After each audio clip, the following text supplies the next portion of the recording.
4. Copy 1 on 4. And on to the second one.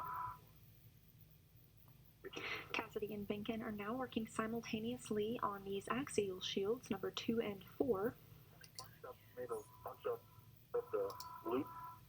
Alright. And And then, like, when it's done, let me know, and I'll come and I kind of stop it partially and see inserted the everything. pin. I wouldn't let it go And I for was too able to long, loop it around. Okay. Loop it because it'll around. be a big file. Yeah, no, that's fine. And I'm only gonna put it on YouTube, and I'm only gonna share it with a link, so I don't need it to be like.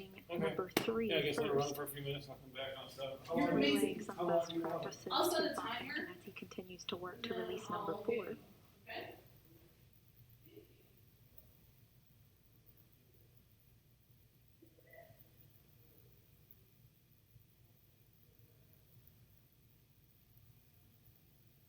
The chick is not giving any of it into the hole on the other side. Right, exactly. That I was struggling with.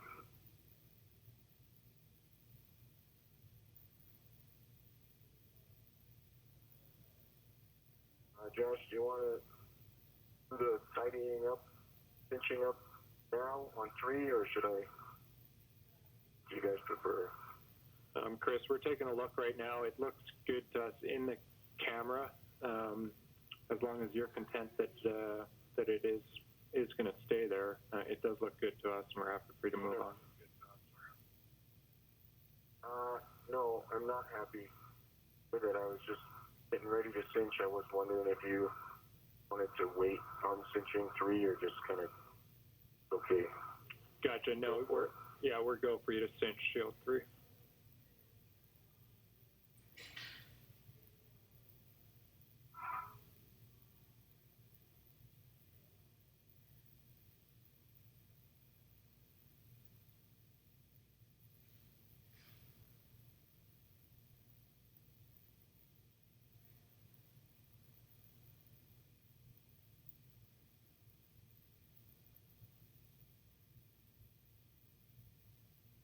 And Josh, remind me where the handrail is good for the left.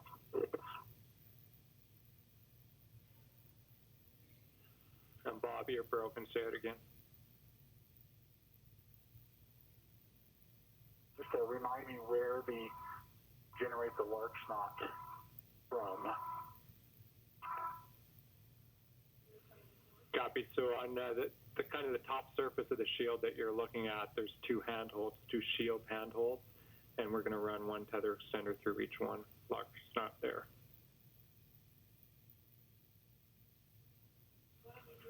Affirmative. I see it in your right hand. So it needs to just go through lark. It's going to rerun through both of them, but just lark snotted through one, right? Both will end up at the end with the lark snot through each handhold. Okay, so we use both straps, right? Yeah. Affirmative.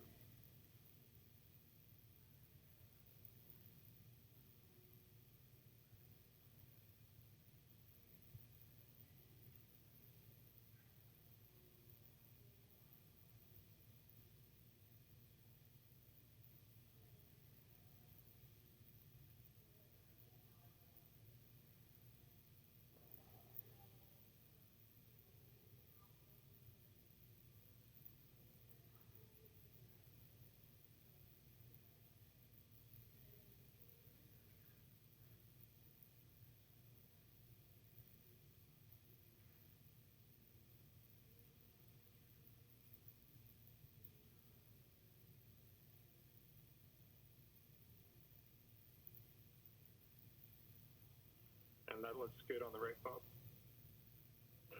As you can see, that third axial shield has been tied back and down out of the way.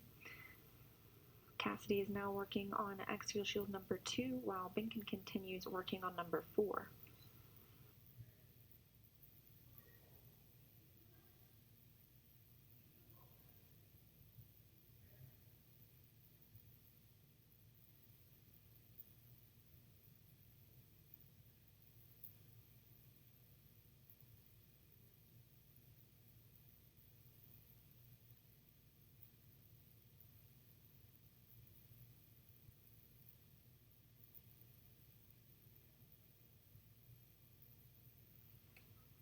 Bob, those two larks knots look good to us.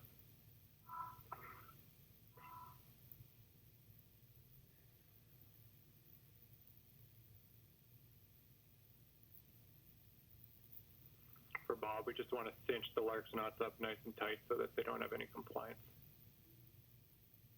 Okay.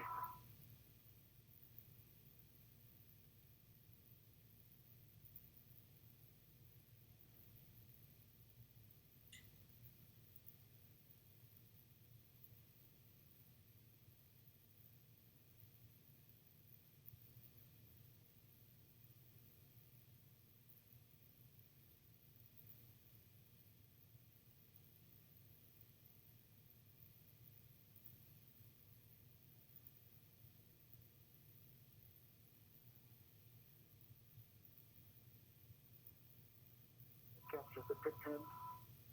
Shield 4. Copy, Bob.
They both big pins on Shield 2.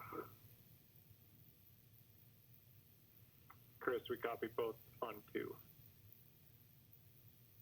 As you can see, Bob Benkin has removed that shield number 4 and is working to tie it back. You need tie back, eh? Yeah, no problem.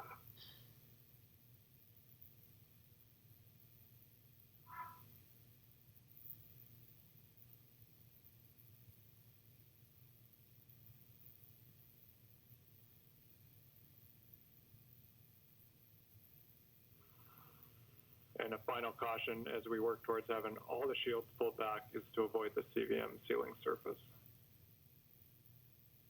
Okay. How long till daylight, Josh? Looks like about 6 minutes, Bob. Okay. What about the inspection and the night of the day?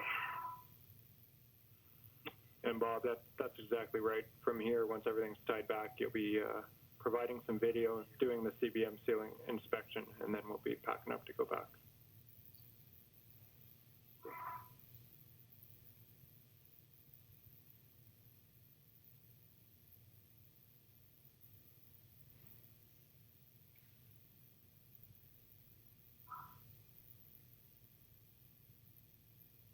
I think Shield 4 is complete. Copy complete on 4.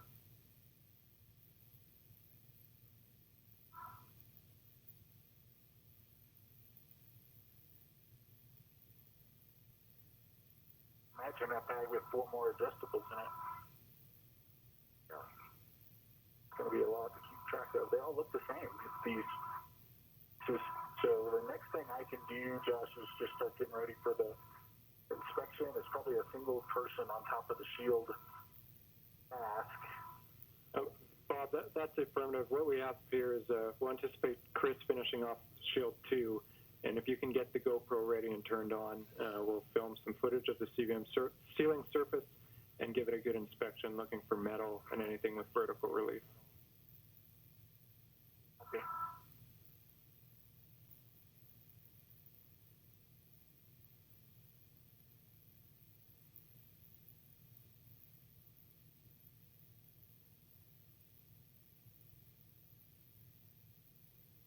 Bob Bacon has completed attaching the fourth shield. Chris Cassidy will now continue to work removing axial shield number 2. Once he has tied that back into position, the main work at this work site, Node 3 or the Tranquility Module, would be completed. The astronauts will clean up before heading to their next tasks.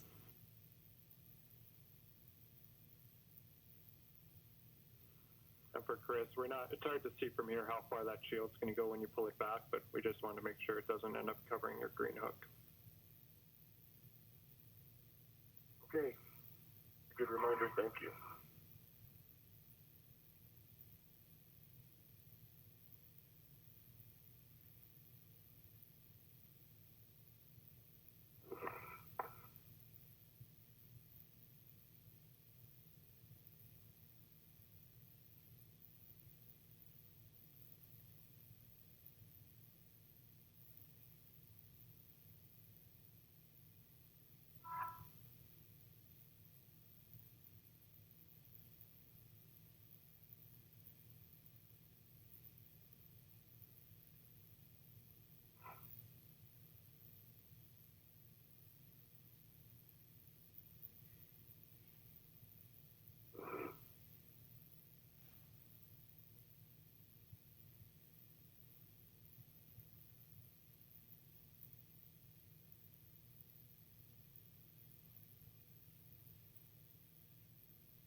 And Bob, when you have a minute, we're hoping to look at the Shield 4 for some comments.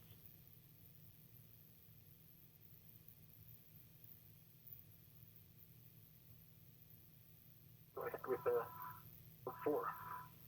We just saw it moving a little bit. We wanted to make sure that the tether extenders don't have a chance of sliding up onto the dog rail portion of the handrails and putting more compliance into that shield. If you think there's a risk of that, we'd suggest moving the tethers further radially outbound. Okay, I'll try to cinch it up a little bit more, trying to be careful not to pull too hard on those handrails. Yeah, we concur. Another idea might go to go to a separate handrail, so one more radial outboard, so that the tether extender kind of opens up away from the shield at a wider angle. Let's tag up panel 2. Big pins installed, 2 large nuts installed with the tethers. The grounding strap is through one of the tethers. Quarter turn fastener is released, and I am moving my green hook before I put this down. We copy all, Chris. It's a good config. We're ready to tie it back.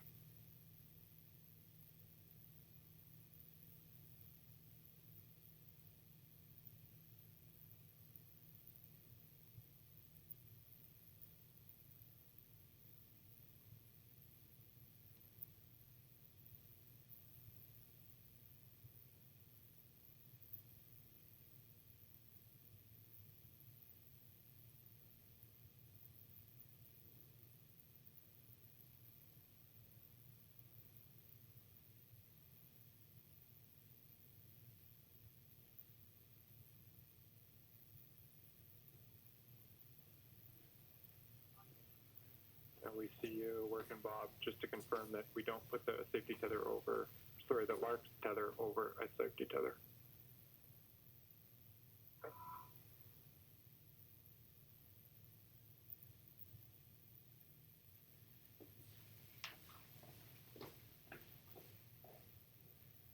Is that how you want it? It's looser here.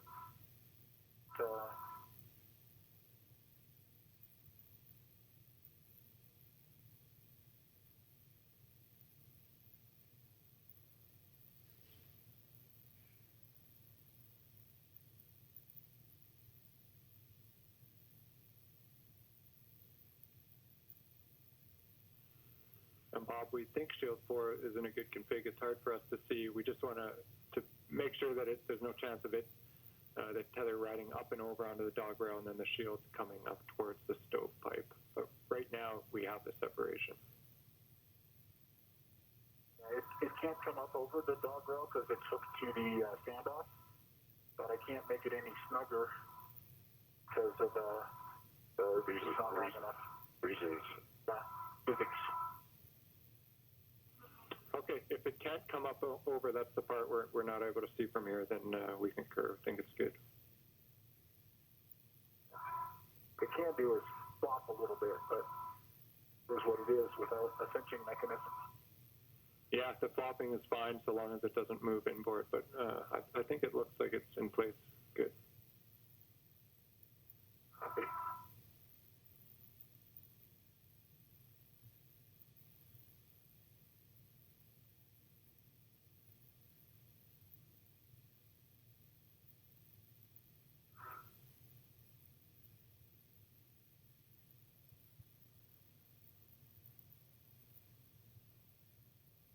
I have one too that's kind of between.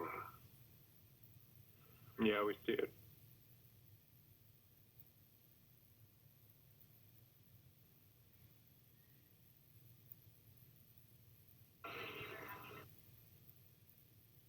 A good look at all three of those axial shields removed from the Node 3 end cone and tied back out of the way, preparing that space for the future installation of the NanoRacks airlock.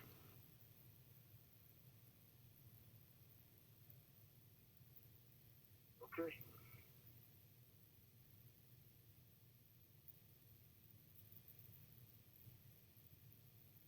You have a GoPro too, Chris? Yeah. You want to just split it in half and go around here? Yeah. I've only noticed one place on about this half that's got a little bit of something on it, like it's got a little bit of relief to it near the bolts. Copy, Bob.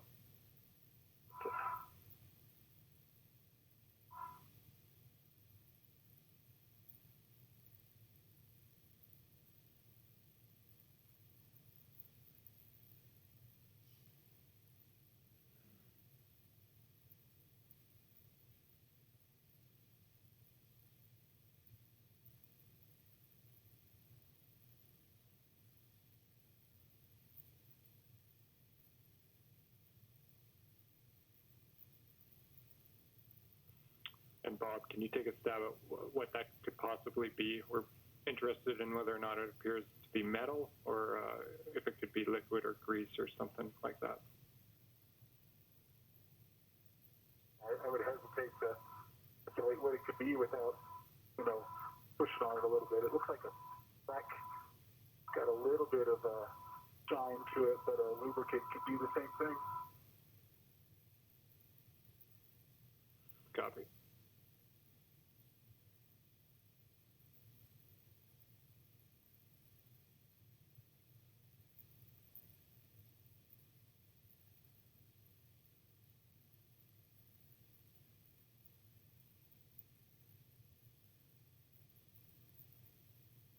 Coming up on 4 hours into today's spacewalk, you can see the astronauts are at the Node 3 work site. That's the Tranquility module. They have just tied back 3 axial shields, preparing this space for the future installation of the NanoRacks airlock. Vertical on your side, Bob. We're still assessing the video.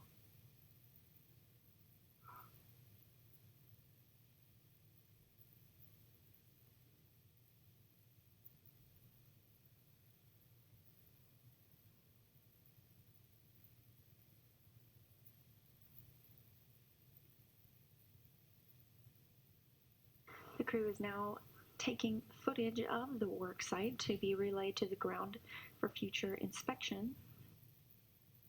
This right here, or this bolt on this side, Chris.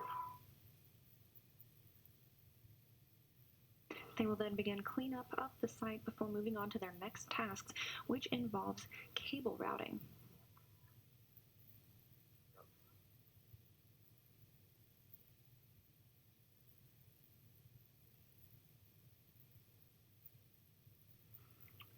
And guys, we definitely have sufficient time here to try removing it with wipes or the scraper, but looking for your input on whether or not you think that's worth a try or something that could be effective.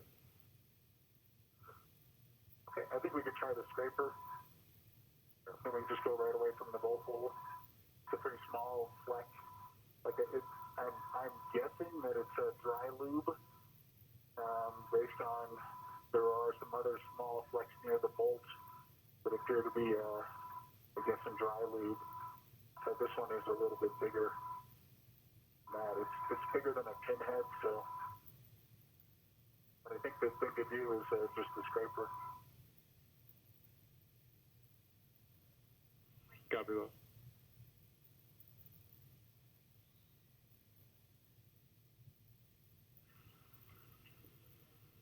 And so, Bob, it sounds like we'll give that a try if you want to retrieve the scraper that casts.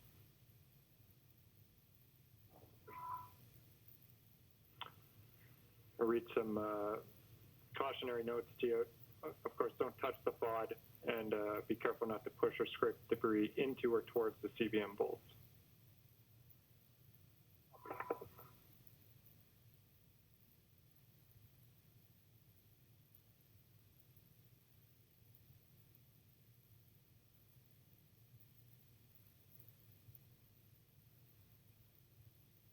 During their inspection of this Node 3 area, the astronauts discovered some FOD, or foreign orbital debris.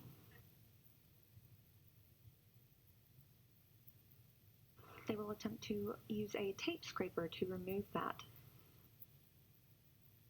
Get into this side of the crew-out bag. Yeah.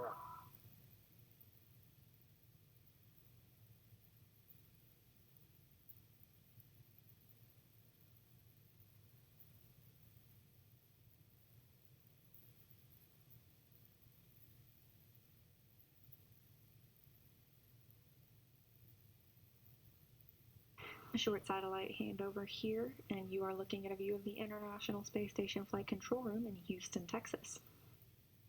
The International Space Station is currently flying 268 statute miles over South Pacific Ocean.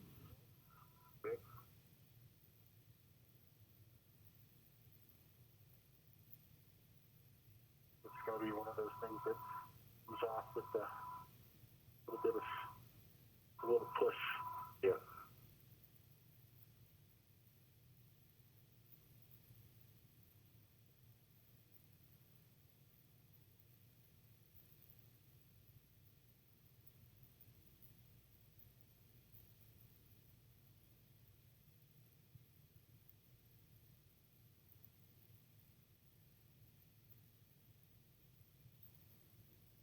Sunny over here.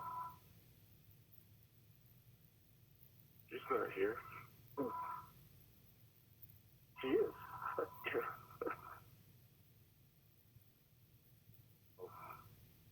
Joey, camera, while you do it. I need the light on a certain angle to find it. Yeah. Chris and Bob, there's 4 hours. 4 hours. We have a 7-hour PET available, limited by Bob's Medox. We're on timeline. If we pause here for the FOD, we'll probably be slightly below, but lots of time remaining.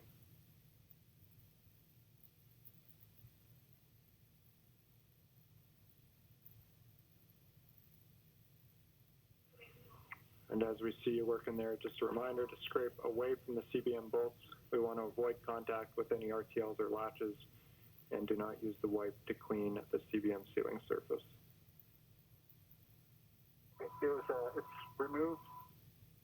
It was definitely shiny, like it was metallic. Just a little bit of a bump, and it floated away. We copy.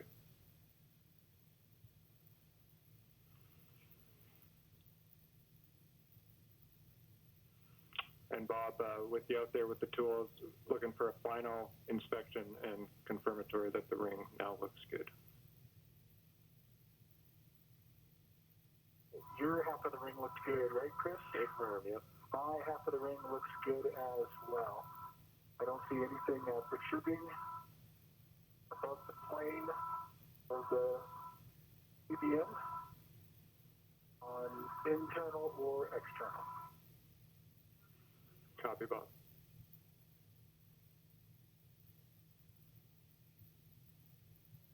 Okay, so is the next to recover the large ORU bag and bring it to the airlock? That's affirmative, Bob. All of that. You need the scoop first out of the crew lock bag, and then you're taking the ORU back to the airlock. Chris, next up for you will be an inventory of the crew lock bag. Roger. I'll just take the scoop, Bob, and I'll take both these bags back to the airlock. Sure. Sounds good. We copy. And that foreign object debris easily removed by the scraper used by Bob Benkin. Sorry. A little Tracy.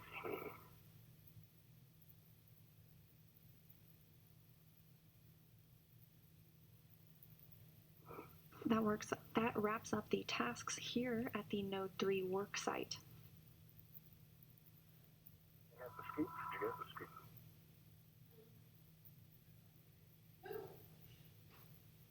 I'm right here.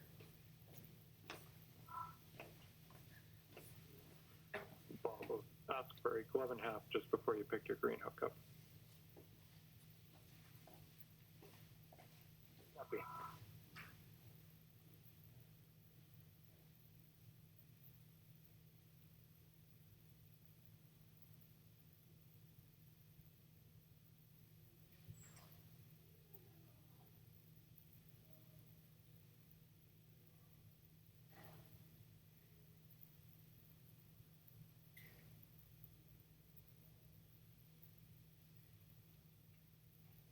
Hey, Josh.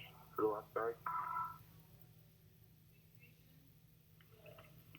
We're ready, Chris. There's 4 integral vets. 3 of them are blank. One of them has a 2 extender chain.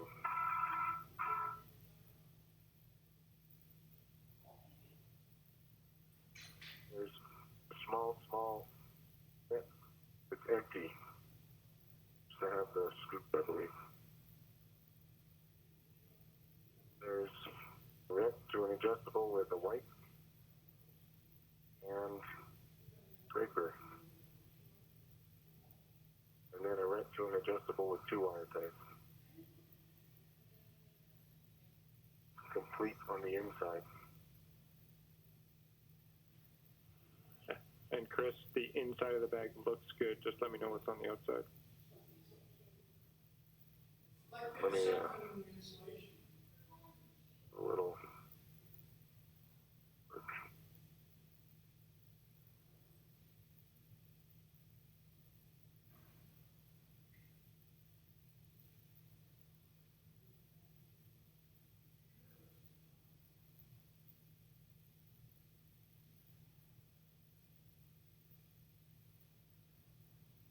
Moving my own red from back. Super.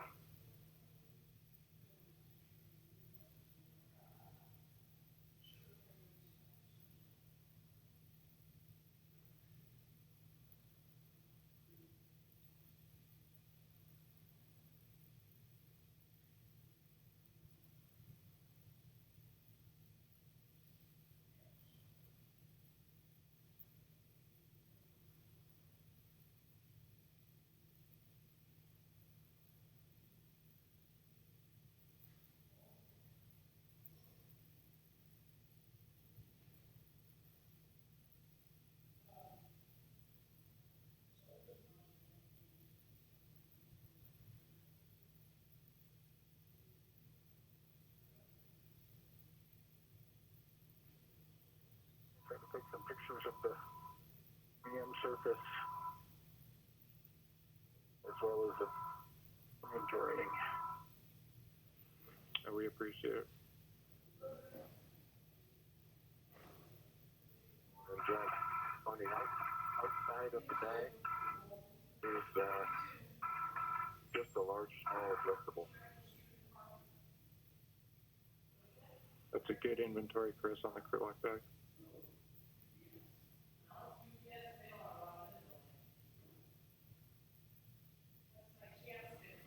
here, Chris packing everything up to take both bags back, and Bob basically just heading straight out to your next work site.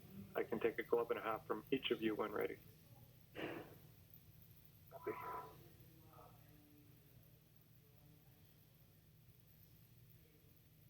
My half is dry. And my right glove still clean. Left glove. And flap on the index finger. That's it. Copy, I'll Bob. recover my green hook. Copy. And for EV2, dry half.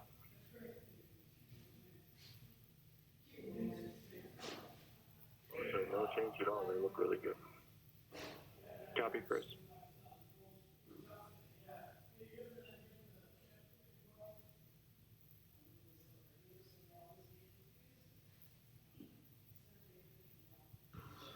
We are now 4 hours and 10 minutes into today's spacewalk, which started when our astronauts Chris Cassidy and Bob Behnken switched their suits to internal power at 6:12 a.m. Central Time this morning, 7:12 a.m. Eastern. So far, the astronauts have accomplished a number of tasks, the first being the installation of RITS.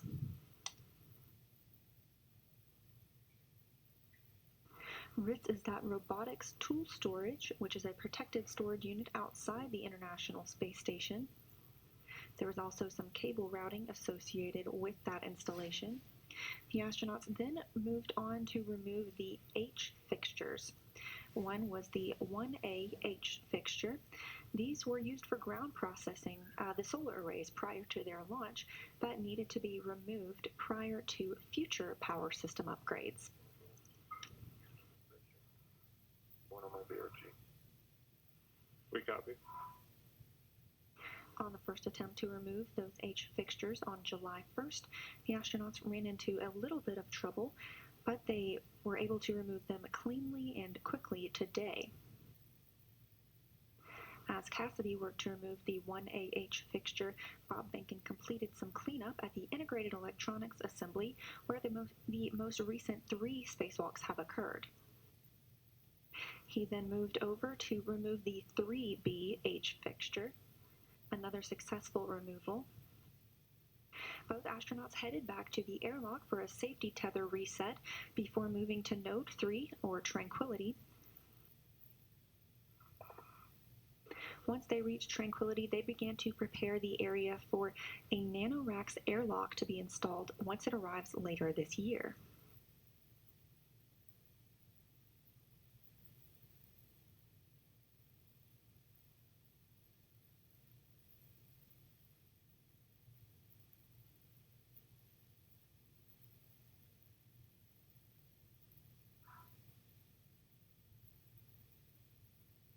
The next work for the astronauts will be more cable routing. Chris Cassidy will work to route the CP3 Ethernet cable, while Bob Behnken works to route the CP13 Ethernet cable. Node 1. Copy, Bob. After completing his cable routing, Bob Behnken will then work to remove a lens filter on one of the cameras outside of the International Space Station.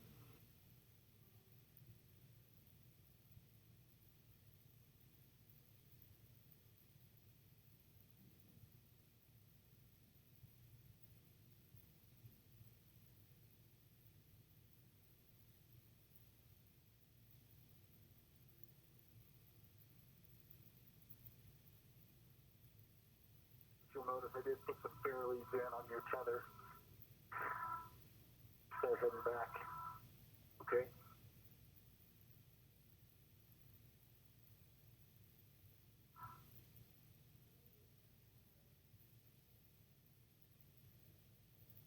We are still taking your Ask NASA questions today, so don't be shy. Submit those on Twitter with the hashtag AskNASA and tune in to see if it is answered on air.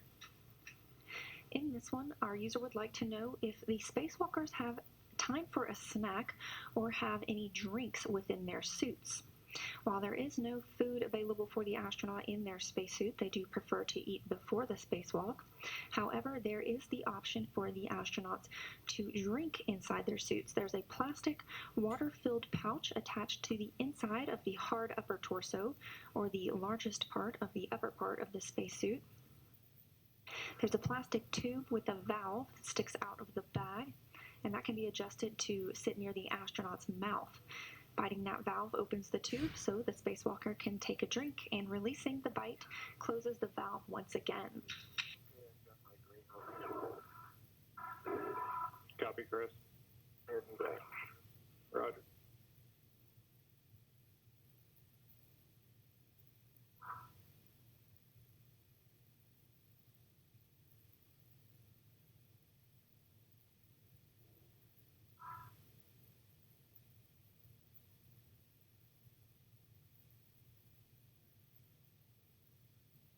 I'm passing up the airlock. You need to do anything here, Chris? I don't think so. I'm just gonna open the thermal cover, put this one in, and grab the reel bag. Yeah. We copy, Bob. Go to translate for CP13. Copy. To see the spur. Roger. A rare view of the outside of the cupola module in this shot. You can see it up near the top of your screen with the numbers 1 and 2 on those windows. The cupola is essentially the bay window of the space station. We often get pictures from the astronauts taking photos of the Earth from the cupola, but we don't always get a view from the outside.